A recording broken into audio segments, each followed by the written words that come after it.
기묘라 모사라. 아침에 윤수한테 이 찬양을 제가 들어주면서 불러주니까 기묘가 무슨 말이냐고 모사가 무슨 말이냐고 이렇게 물어보는데, 우리말에 아마 적당히 번역할 말이 없었나 봐요. 그러니까 앞에 보시면 기묘라 모사라 밑에 원래 원곡의 가사가 써져 있어요. 원더풀 카운셀러. 그분은 놀랍고 또 우리를 상담자, 그러니까 이사야서에 예언된 예수님의 그 모습을 노래한 찬양입니다. 기묘라 모사라면서 이게 뭔 말이지 하지 마시고, 우리 주님은 놀라우신 분이시고 주님 우리의 모든 소리를 들으시고 또 우리의 문제를 귀담아 들으시고 또 그것에 대해서 가장 좋은 답을 주시는 분이라는 것을 기억하면서 찬양했습니다.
가사를 조금 수정했어요. 세 번째 줄에 보면 내가 약할 때 강함 주고로 돼 있는데 원래 좀 더 정확한 표현은 강함 되고, 얘는 강함 되고라고 아마 PPT에는 나올 겁니다. 거룩 가신 하나님 주께 감사드리세. 날 위해 이 땅에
그리스도의 오심을 기억하며 구세주를 우리에게 보내신 하나님께 감사와 영광을 돌리는 절기입니다. 특별히 올해는 저희들이 우리가 평생 부를 그 제목도 너무 멋있잖아요. 우리가 부를 이름 예수.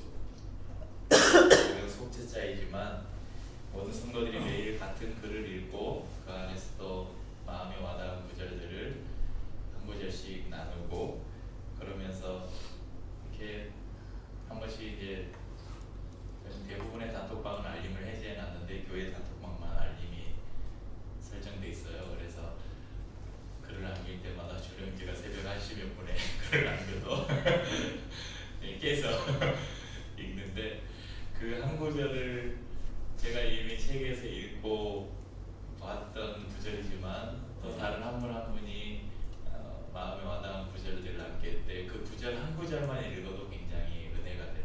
저는 이 책을 누가 썼는지 모르겠는데 굉장히 잘 썼어요. 책을 너무 내용을 짧은 구절에 정말 중요한 포인트를 정말 한 축에서 너무 잘 썼더라고요. 네. 또 거기에 이렇게 짤막하게 한 두세 줄 이렇게 그 구절 안에서 자기가 느낀 그 은혜들을 또 나누는 분들의 글도 은혜가 되고, 그리고 멀리서 미국에서도 이렇게 묵상을 하면서 남겨주시는 또 육지사님 글도 은혜가 되고 좋습니다. 그래서 다른 여느 성탄보다 제가 뭐 이렇게 어느 정도 규모가 되는 교회에서도 사역을 많이 해봤지만 여러 가지 막 성탄절 되면 프로그램들을 하잖아요. 그런데 그럴 때 그렇게 막 요란하게 보냈던 성탄절보다 오히려 더 큰 그리고 잔잔한 은혜가 있는 올 성탄이 아닌가 생각됩니다. 1월 첫째 주까지니까요. 오늘 포기하지 말고 끝까지 완주하십시다. 이 로마서는 사도 바울이 로마 교회에 보낸 편지입니다. 그런데 이 사도 바울이 편지를 쓸 당시에, 로마서를 쓸 당시에 이 바울은 로마를 가본 적이 없던 때예요. 그러니까 바울의 마지막 소망은 내가 로마도 보아야 하리라. 그러니까 그는 마지막에 로마로 가고 싶어 했어요. 실제 바울은 마지막 생을 로마에서 보냈죠. 로마 교회는 사도 바울과 상관없이 생겨난 교회였어요. 그러니까 소아시아 여러 교회들이 사도 바울의 그 순회 사역으로 교회들이 많이 세워졌는데 이 로마 교회는 바울과 상관없이 세워진 교회였습니다. 아마도 이 디아스포라 유대인들이나 아니면 유대교로 개종했던, 그러니까 이방인들 중에 유대교로 개종을 했는데 그 가운데서 또 다시 예수님을 믿고 개종한 사람들, 그런 사람들이 아마 주축이 되어서 세워진 교회가 아닐까 사람들이 생각을 합니다. 그러니까 이 로마 교회를 이렇게 태생부터 이렇게 보면 로마 교회는 삶의 기반이 전혀 다른 여러 구성원들이 단기간에 이렇게 세워진 교회예요. 그러니까 뭔가 이게 하나 되는 공동체를 만들기가 쉽지 않은 그런 교회였죠. 사도 바울은 그가 방문한 적도 없고 또 사도 바울에 대한 여러 모함도 있었고 막 그런 상황에서 자신의 편지가 얼마나 그들에게 영향력을 줄지 알 수 없었지만 그리스도의 교회 가운데 반드시 필요한 것이 유대인과 이방인이 진리 안에서 하나 되는 것임을 오늘 말씀을 통해 강조하면서 이 편지를 보내고 있습니다. 주님의 몸된 교회는 하나가 되어야 하고 거기에는 믿음이 약한 자와 강한 자의 구별이 있을 수 없고 이방인과 유대인의 구별도 있을 수 없다는 것을 이 편지를 통해서 말하고 있습니다. 여러분, 예수 그리스도가 이 땅에 오신 것은 바로 이것 때문입니다. 예수님은 하나님과 우리 사이를 하나 되게 하기 위해 오셨을 뿐만 아니라 사람과 사람 사이에 깨어지고 무너진 것들을 회복시키기 위해 오셨다는 것입니다. 에베소서 2장 14절에는 이렇게 말씀합니다. 그는 우리의 화평이신지라 둘로 하나를 만드사 원수된 것 곧 중간에 막힌 담을 자기 육체로 하시고. 그러므로 대림절을 보내면서 우리를 하나 되게 하기 위해 오신 예수님을 기억하면서 우리 안에 내가 평화하지 못한 관계가 있는가, 이것을 우리가 점검해보고 또 평화의 관계로 우리의 삶을 회복해가는 은혜가 있기를 축복합니다. 어제 더 작은 교회 그 전영준 목사님이 페이북에다가 예전 작년 글을 하나, 작년 뉴스앤조이라는 그 기독교 교계 신문사에서 올라온 기사 하나를 링크를 했는데, 저희도 교회를 시작하면서 이 카이캄이라는 단체가 있어요. 그러니까 한국 독립교회 및 선교단체 연합회라는, 그래서 보통 줄여서 독립교단 이렇게 이야기하고 약자를 따서 카이캄이라고 부르는데, 이제 이 카이캄이라는 교단, 이 단체가 어떻게 생겨났는가? 1997년에 우리가 말만 하면 알만한 그런 유명한 김중훈 목사님과 선교단체, 그리고 몇몇 큰 교회들을 중심으로 해서 예전에 할렐루야 교회나 갈보리 교회나 이런 교회들과 선교단체들이, 그러니까 기성 그 교단들 있잖아요. 기성에 있는 교단들이 너무 정치화됐다, 너무 횡포를 부린다. 그래서 이런 것에서 우리가 좀 탈피를 해서 교회의 자율권을 최대한 보장하고 또 그러면서 공신력을 주는 그런 단체를 하나 만들자 해서 생겨난 게 카이캄이에요. 그래서 저희도 이제 교회를 시작하면서 여기에 이제 가입을 하려고 알아보기도 했고, 서류들도 제가 다 살펴봤는데 너무 절차가 복잡하고 그래서 약간 보류를 시켰는데, 일단은 뭐 이제 가입할 일은 없을 것 같아요. 왜냐하면 작년에 이 단체가 다시 둘로 쪼개졌어요. 그리고 지금도 여전히 법적인 문제도 많고, 막 비리나 이런 그런 사건들도 지금 굉장히 많이 얽혀 있고, 그러니까 이 정치 집단화된 교단에서 탈피해서 우리는 그런 단체 말고 정말 개 교회들을 지원하고 뒤에서 받쳐줄 수 있는 교단을 만들자 해서 생겨난 이 단체가 그 안에서 또 밥그릇 싸움하다가 또 나눠졌어요. 그런데 뭐 큰 교단만 그런가요? 그럼 우리나라의 이 장로교, 개신교 역사를 봐도, 개신교에 보세요. 우리가 개신교에 보면 그냥 탁 생각나는 개신교 교단 말고 그냥 보면 장로교 있죠, 감리교 있죠, 순복음 있죠, 성결교단 있죠, 침례교 있죠. 또 뭐가 있나요? 네, 여기 이렇게 있어요. 근데 뭐 다른 교단은 제가 잘 모르니까 우리는 장로교 소속이니까 자, 장로교에 보세요 한번. 예수교 장로회 있고 기독교 장로회 있고, 크게 예수교 장로회 안에는 통합 측 있고 합동 측 있고, 합신 측 있고 거신 측 있고, 대신 측 있고 대신이 백석하고 합쳐졌죠. 이게 크게고, 그 다음에 이름도 알 수 없는 군소교단들이 장로교회만 한 60여 개 있어요, 교단이. 그러니까 이게 우리의 실상을 말해주는 거예요, 한국 교회의 실상을. 그런데 아주 놀라운 일은, 제가 이제 저희도 교회 올라오는 이구나 이런 주보에 보면 저희가 추구하는 게 건강한 작은 교회라고 써놨잖아요. 작은을 뺄까 고민 중이라고 예전에 말씀을 드렸는데, 왜냐하면 작은이 건강을 담보해주지 않는다는 그런 이제 시간이 지나면서 그런 것들을 해서, 그래서 이제 이런 건강한 교회 운동을 하는 이 진영에서 교회의 규모나 이런 것들 말고 정말 주님이 기뻐하시는 정말 교회로서의 본질을 찾아가는 교회 운동을 우리가 한번 하자 그래서 만들어진 단체가 있어요. 그게 건강한 작은 교회 연합, 그래가지고 건작연이라는 단체가 있었어요. 제가 막 개척을 시작하고 이렇게 이제 그런 교회에 대한 고민을 하면서 자료들을 찾고 교회들을 탐방하고 하던 시기에 굉장히 활발하게 활동하던 단체였어요. 그런데 이 단체도 그 안에서 사람들끼리 이렇게 의견 충돌이 일어나서 몇 사람이 나갔어요. 그 사람들이 나가서 1년 후에 또 단체를 하나 만들었어요. 근데 이름도 비슷해요. 건강한 작은 교회 동력센터, 건작동이라고 그래요. 거기도 이제 따로 세미나도 하고 뭐도 하고 그래요.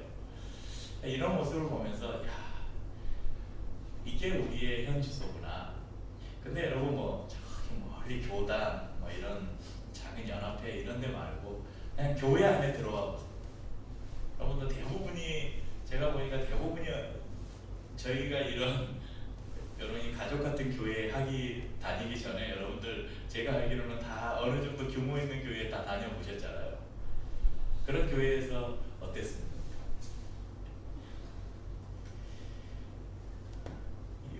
저희가 읽은 로마서 15장을 이렇게 열심히 읽어보면요, 중요한 주제가 하나 나오는데 5절에 보면 이런 구절이 있어요. 서로 뜻을 같게 하여 주사. 6절에 보면 한 마음과 한 입으로. 7절에 보면 너희도 서로 받으라. 10절에 보면 함께 즐거워하라. 그러니까 이 로마서 15장의 가장 핵심 주제를 꼽아보라면 하나됨이에요. 하나됨. 그러니까 로마 교회는 혼합 공동체였어요. 이 로마 교회는 이방인들과 유대인이 섞여 있었어요. 또 그때는 노예제도가 있던 때이기 때문에 우리가 그 작년에 읽었나요? 올해 읽었나요? 그 1세기 교회 예배 이야기 그 책에 보면 초대교회에는 주인과 종이 함께 다녔어요. 그러니까 주인 계급의 사람들과 노예로 살아가는 사람들이 한 교회에서 같이 예배를 드렸어요. 같이 성찬을 나누고. 그럼 부자와 가난한 자가 함께 한 교회를 다녔어요. 믿음에 있어서도 약한 자와 강한 자가 함께 신앙생활을 했습니다. 그런 이런 사람들이 7절 말씀처럼 서로를 받아들인다. 이것은 단순히 일주일에 한 번 만나서 예배드리고 그냥 헤어지는 그 정도가 아니었어요. 서로를 받는다는 것은 가족이 되는 것이었습니다. 그럼 저희 교회도 출석 후 3개월이 지나야 가족으로 함께 하시겠습니까? 의사를 묻고 그분들이 동의를 하면 저희가 가족의 탄생이라는 멤버십을 갖는 시간이 있습니다. 저희가 이런 가족의 탄생이라는 그냥 새가족 환영, 등록 이런 말을 안 쓰고 가족의 탄생이라는 표현을 제가 개척을 하면서부터 머릿속에 생각하고 한 것은 하나 그리는 꿈이 있었어요. 그게 뭐냐면 그냥 주일에 한 번 만나서 같이 예배드리고 같이 밥 한 끼 먹고 헤어지는 그런 관계가 아니라 혈육의 가족과 같이 하나님 안에서 한 지역교회의 가족이 되어서 서로의 삶에 책임을 지는 그런 교회를 이루어보고 싶은 꿈이 있었습니다.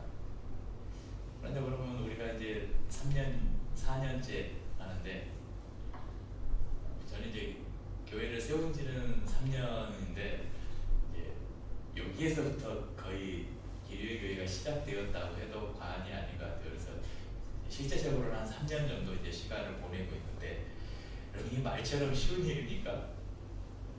쉽지 않은 일이에요. 하물며 로마 교회는 어땠을까요? 그런데 이 불가능할 것 같은 일을 가능케 하는 힘이 있습니다. 로마서 5장 8절에 보면 이런 말씀이 있습니다. 우리가 아직 죄인 되었을 때에 그리스도께서 우리를 위하여 죽으심으로 하나님께서 우리에게 대한 자기의 사랑을 확증하셨느니라.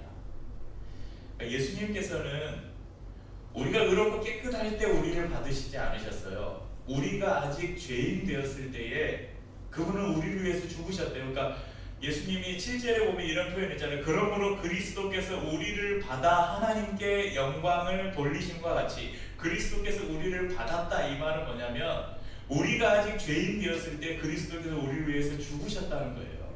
그리고 우리를 구원하셨다는 것입니다. 그러므로 말미암아서 우리를 이 죄인인 우리를 정결하게 해서 하나님께 드림으로 하나님이 영광을 받으셨다.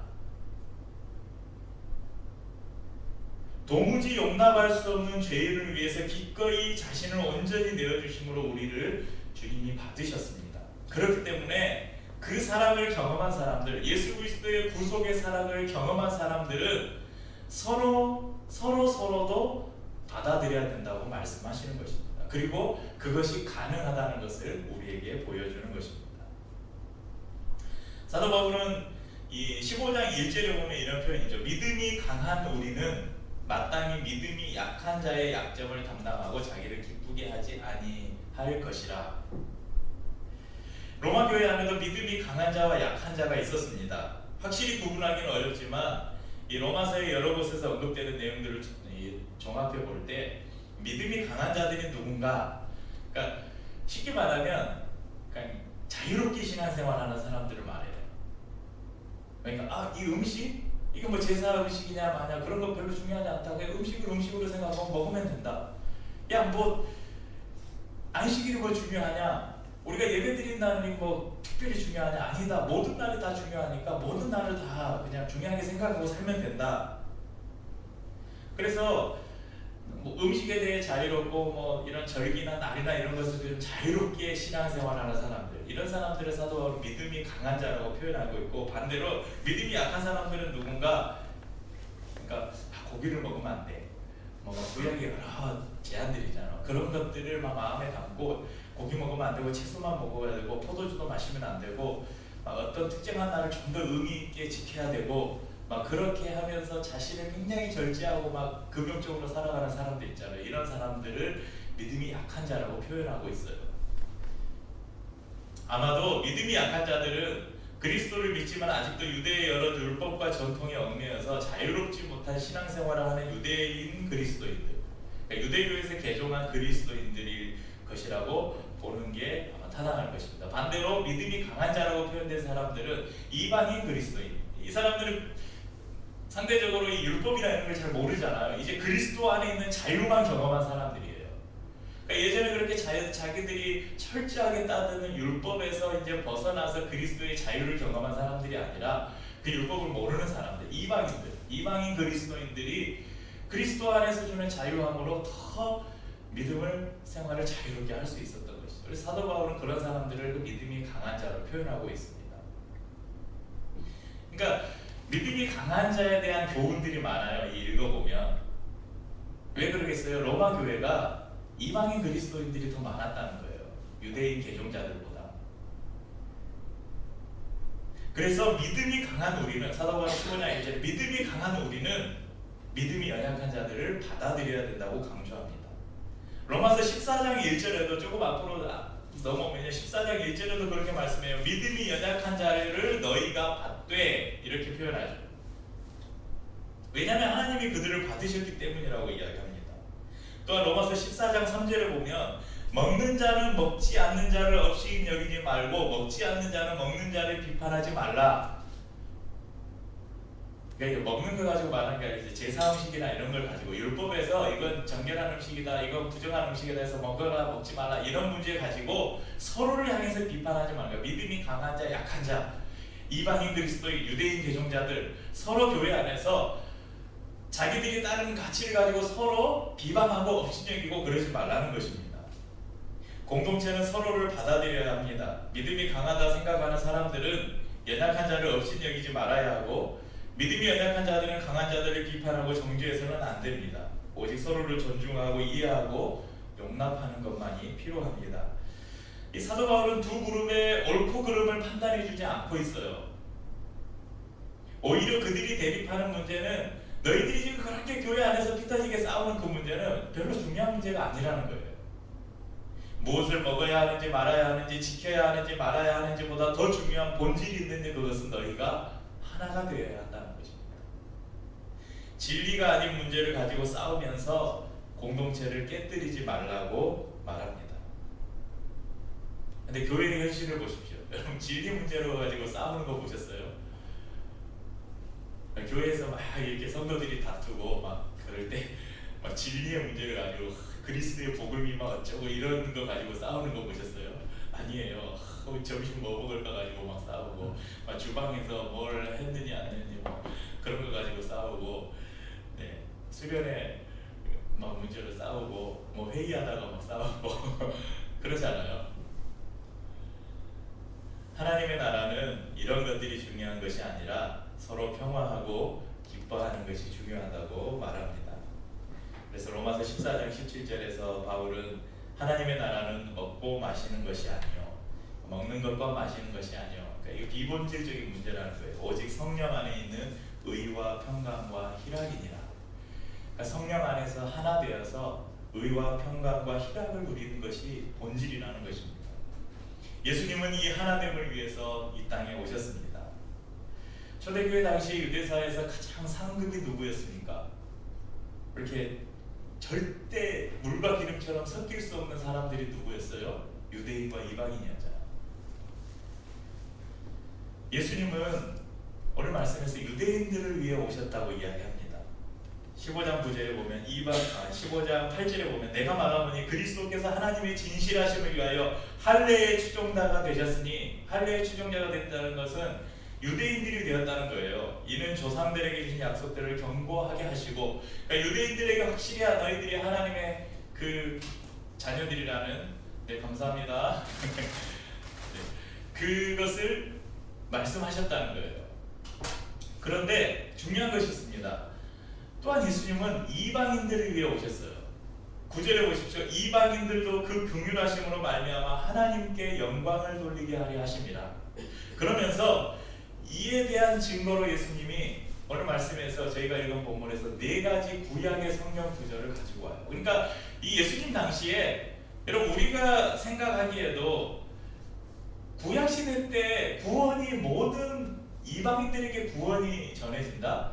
이건 저기 요나서에 보면 그 니느웨 사람들이 막 하나님이 구원하는 그런 장면. 그래서 구약의 복음이라고 하는 요나서의 그 사건도 있고 또 중간중간 그런 일이 있지만 기본적으로 구약은 이스라엘 공동체만을 구원받은 백성, 선민 이렇게 표현을 하죠. 그리고 유대인들도 당연히 그런 줄 알고 살아왔어요. 그런데 예수님은 그렇게 말씀하시지 않고 구약의 여러 곳에서 이방인들도 구원받아야 할 존재임을 말씀하고 있는 것을 오늘 성경 구절을 들어서 이야기하고 있습니다. 여러분 첫 번째 구절이 9절에 보면 그러므로 내가 열방 중에서 주께 감사하고 주의 이름을 찬송하리로다. 이 구절은 시편 18편 49절을 인용한 것인데요. 여호와의 이름으로 내가 이방 나라들 중에서, 여기서 이방 나라, 열방이 아니라 이방 나라들 중에서 주께 감사하며 주의 이름을 찬송하리이다. 그리고 10절에 보면 열방 백성들아 주의 백성과 함께 열방들아 주의 백성과 함께 즐거워하라. 이 구절은 신명기 32장 43절을 인용한 것인데요. 너희 민족들아 주의 백성과 함께 즐거워하라. 주께서 그 종들의 피를 갚으사 그 대적들에게 복수하시고 자기 땅과 자기 백성을 위하여 속죄하시리로다.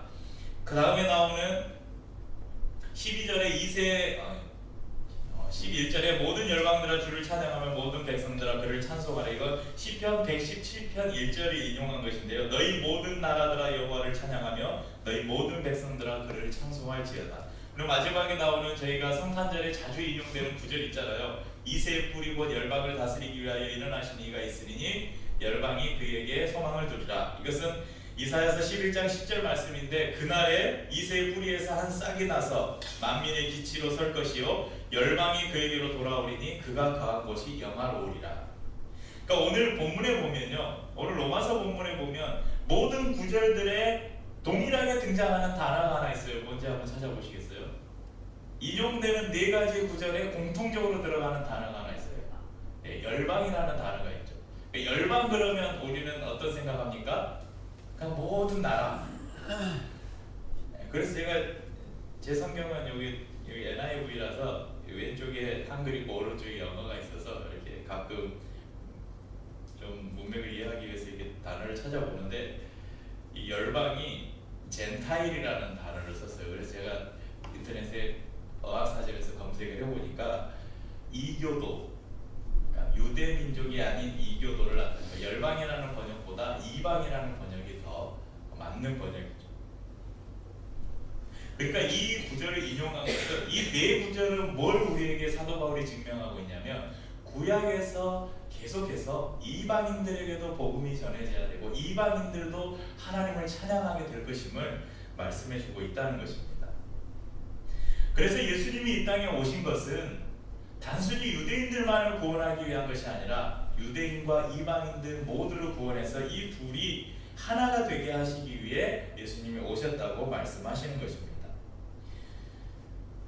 그리스도 안에서 주인과 종이 하나가 되었습니다. 그리스도 안에서 부자와 가난한 자가 하나가 되었습니다. 그리스도 안에서 유대인과 이방인이 하나가 되었습니다. 하물며 여러분, 저희들은 한민족이잖아요. 한민족. 이 대한민국처럼 이 전 세계에 순수 혈통을 가진 민족이 없어요. 굉장히 저희는 한민족이라는 이 백일민족이라는 아주 순수 혈통의 핏줄을 가지고 있어요. 그래서 그 옛날에 누가 그랬죠. 저희가 한 3달이 4달이 건너면 다 아는 사람들이에요. 우리 국민 모두를 이렇게 놓고 봐서 한 3단계 4단계 건너면 다 친척이에요. 다 아는 사람들이고. 그러니까 내가 아는 누군가의 누군가면 우리 아마 저기 막 대통령도 아는 사람일 거예요.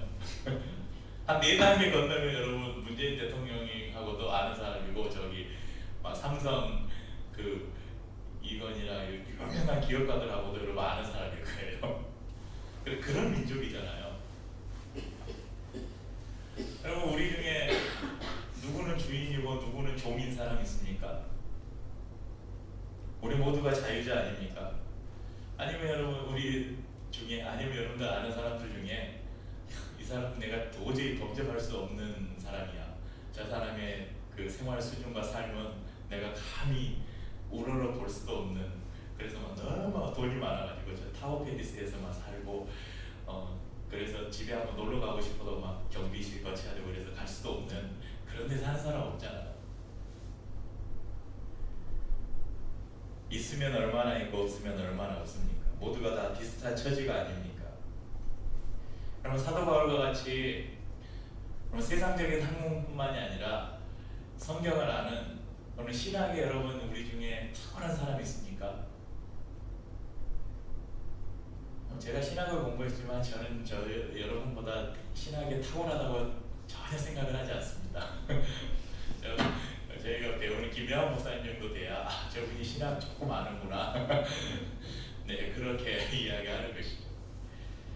놀라운 기적과 이적을 체험하고 막 손만 대면 병이 낫고 막 예수 이름으로 명한 막 귀신이 떠나가고 그런 은사를 가지신 분 여기에 있습니까? 그러니까 믿음의 정도로 봐도 저나 여러분이나 다 거기서 거기 도토리 기적이라는 겁니다. 그렇기 때문에 우리에게는 이 로마교회 당시의 그 로마교회의 상황보다 우리는 더 하나 될 수 있는 여건이 너무나 좋은 여건들이 많다는 것입니다. 그래서 네가 옳으니 내가 옳으니 서로 물고 뜯고 싸울 이유가 우리에게 없다는 것입니다. 생각이 좀 다르다고 비판하고 정죄하고 평가할 이유가 우리에게는 없다는 것입니다. 오래도록 교회 안에 만연해온 이 분열이 이제 더 이상 우리들의 삶에 그리고 우리들의 가정에 우리들의 직장과 학교에 또 우리 길 위의 교회에는 더 이상 발붙이지 못하도록 우리가 그렇게 힘써야 할 것입니다. 예수 그리스도께서 우리를 하나 되게 하시기 위해서 이 땅에 오셨습니다. 그분이 더럽고 추하고 냄새나는 저희를 받아주셨습니다. 그리고 우리에게 말씀합니다. 너희도 서로 받으라. 저는 이 제목을 삼은 이유가 그냥 하나 되라, 서로 이해해라 이런 말 표현도 있는데 제가 예전에도 성경을 읽어봤을 텐데 이 표현을 본 기억이 없는 거예요. 서로 받으라. 너무 이 표현이 좋아요.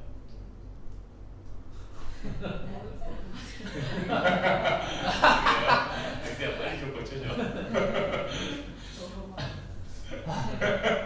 이게 잘못된 거예요. 너희도 너로 받으라. 서로. 글쎄요. 네, 서로 받으랍니다. 우리 여기 7절에 나오는 것처럼 7절에 나오는 구절을 그대로 제가 제목으로 삼았습니다. 너희도 서로 받으라. 이 구절이 이 본문을 읽으면서 이 구절이 참 마음에 와닿았어요. 우리가 서로를 포용하고 받아줄 수 있는 마음.